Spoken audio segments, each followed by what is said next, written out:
Welcome to the Explainer. Today, we're diving into a confluence of events that, honestly, suggests Tesla's whole robotaxi dream is accelerating way faster than anyone thought. Seriously, things are starting to move, and they're moving right now. And it really all kicks off with this. I mean, think about that question. It's direct, it's powerful, and it's not coming from some tech CEO. It's from the U.S. Secretary of Transportation. You know, when the government starts talking like this at the highest level, it's a huge signal that a massive shift is happening. Because what we're seeing isn't just one little piece of news. It's like three massive foundational pillars are just snapping into place, all at the same time. We're talking regulation, hardware, and AI. All right, let's break this down piece by piece. So our first pillar, this is all about getting the official green light from the government. And you know, this is the step that makes all the difference. It separates a tiny science project from a real nationwide service. Okay, so the Department of Transportation just held its first ever National AV Safety Forum. And the message couldn't have been more clear. Secretary Duffy actually promised to cut red tape so America can win the innovation race. The whole mandate is pretty simple. Make roads safer and become the world leader in this technology. And this is where it gets really interesting. Right after that, in a public reply to the secretary, Tesla's own Cybercab program lead says, "We look forward to working with you on launching them at scale this year." I mean, this isn't some secret email, it's a public chat between the top regulator and the lead engineer. It's like they're clearing the runway for everyone to see. All right, let's move on to pillar number 2. Let's look at how the actual physical hardware, the cars themselves, and the chips that make them smart, is suddenly shifting into a whole new gear. So, out of nowhere, Elon Musk announces the Terafab project. This thing is a gigantic US-based chip factory that, frankly, everyone thought was years away, if ever. It is a huge strategic play for Tesla to basically control its own destiny. And the scale they're talking about, it's almost impossible to wrap your head around. The goal is to crank out up to 200 billion custom AI chips every single year. And these aren't just for cars. They're meant to power everything from their Optimus robots to their giant AI data centers. So you have to ask, why do this? Well, a huge part of it is protecting their supply chain from shortages or global conflicts.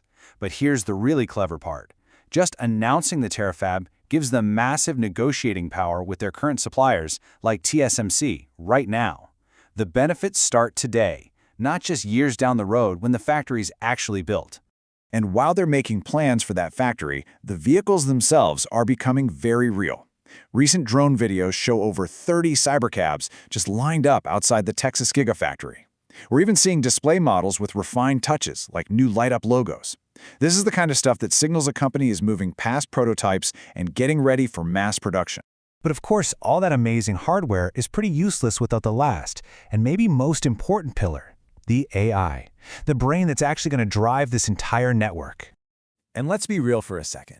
Up until now, recent benchmarks have shown that Elon Musk's AI company, xAI, has been playing catch-up to the big models from places like Google and OpenAI.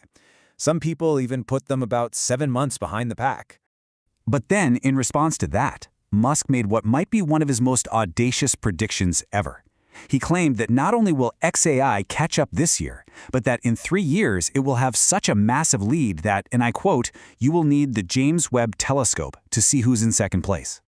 So, where does that kind of confidence come from? Well, a big piece of the puzzle is this idea, the planetary supercomputer. This is something only Tesla can do. They have this unique ability to tap into the unused computing power in the millions of cars they've already sold, essentially creating one giant distributed AI network that no one else can even dream of matching. And maybe the biggest signal of all is coming from inside the company.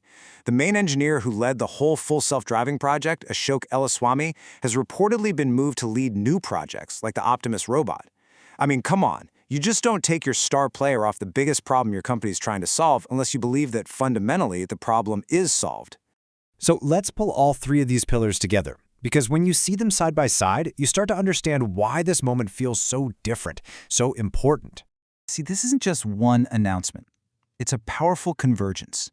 You've got the government literally clearing the path. You've got the hardware from the chips to the cars themselves getting ready for a massive rollout.